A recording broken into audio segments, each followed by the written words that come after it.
In Brazil, wild boars pose a serious threat to farmers. These invasive creatures, which the IUCN has designated as one of the 100 worst invasive species, have caused $100 million in damages across 1,500 towns, zero in annual crop losses. In São Paulo, Ibama, 2023, 1 to 2 hectares of corn or sugarcane can be destroyed in a single night by a herd of 50 to 200 boars, ranging in price from $5,000 to $10,000. They spread diseases like swine fever, which threatens cattle, and leptospirosis, which is harmful to both humans and animals.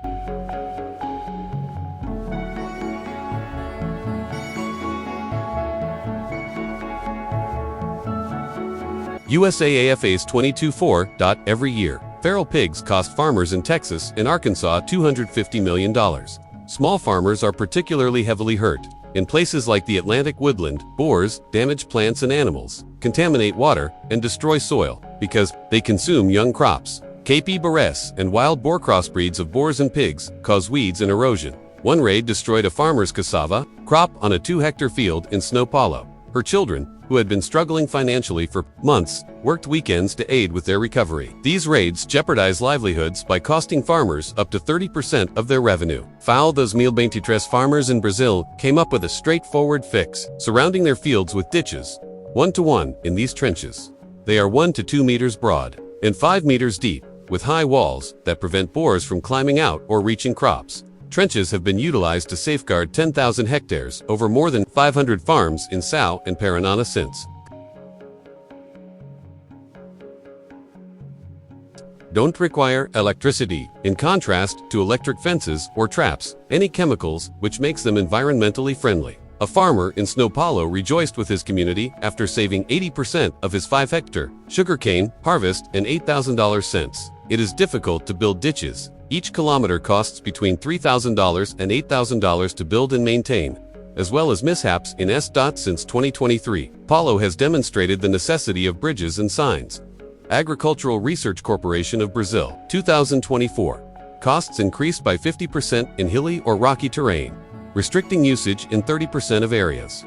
Zhao and other farmers share their equipment with their neighbors, which lowers costs and fosters community support.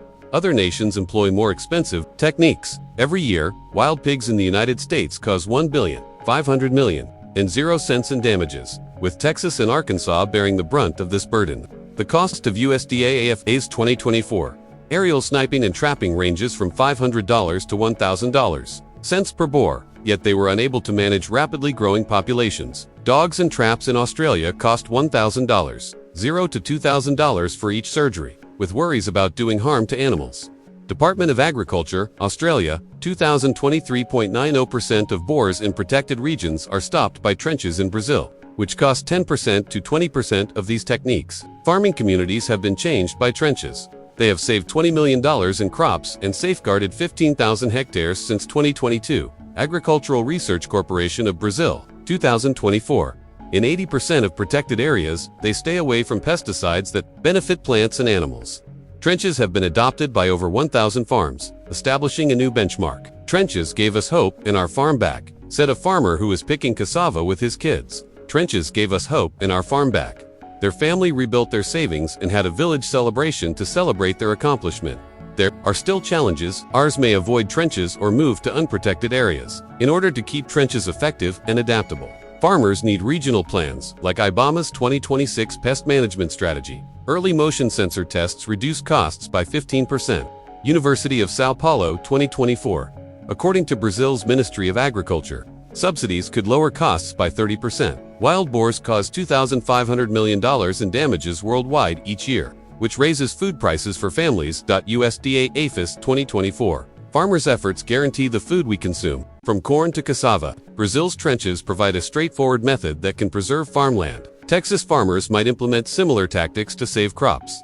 The problem began centuries ago, when European immigrants imported pigs to America, some of which were released for hunting and eventually turned feral. Visit apfightsusa.gov to find out how to help farmers combat invasive species or purchase from local farmers to support their efforts, more resilient and destructive than their farmyard siblings. These wild boars outpace deer and cause more crop destruction than locusts. Their slyness makes it nearly impossible to capture them. In East Texas, John Miller, a 60-year-old farmers in the South are experiencing heartache and financial pressure after watching helplessly as boars destroyed 20 acres of their soybeans last year. They are asking, how do we defeat this unrelenting enemy? Although government initiatives have attempted to assist, they are not succeeding.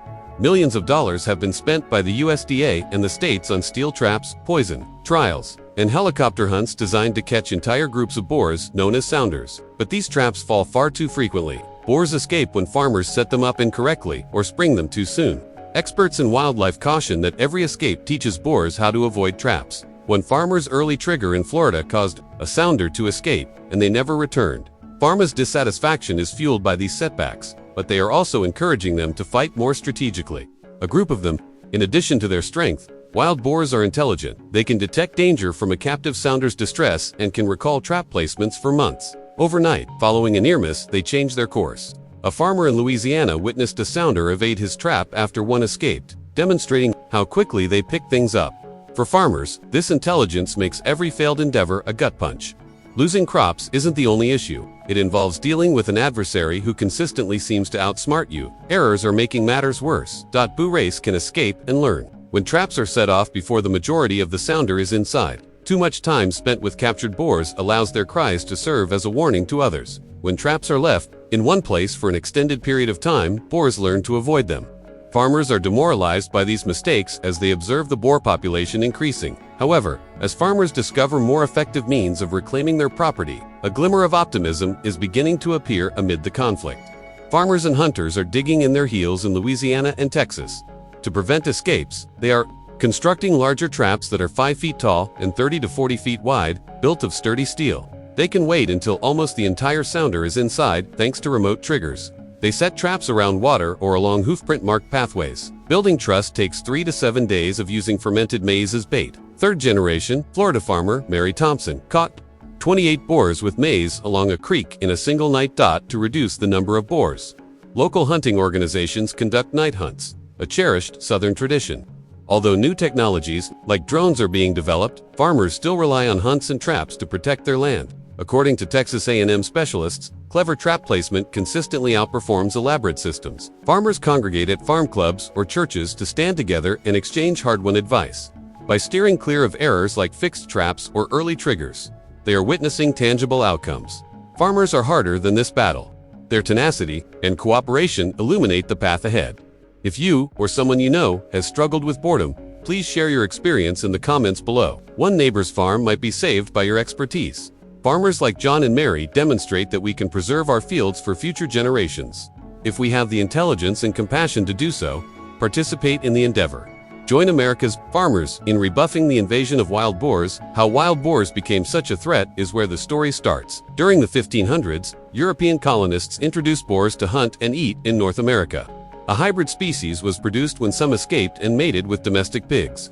These hybrids lack natural predators and are more powerful and aggressive. 3 hectares of grain can be destroyed in an hour by a single pig.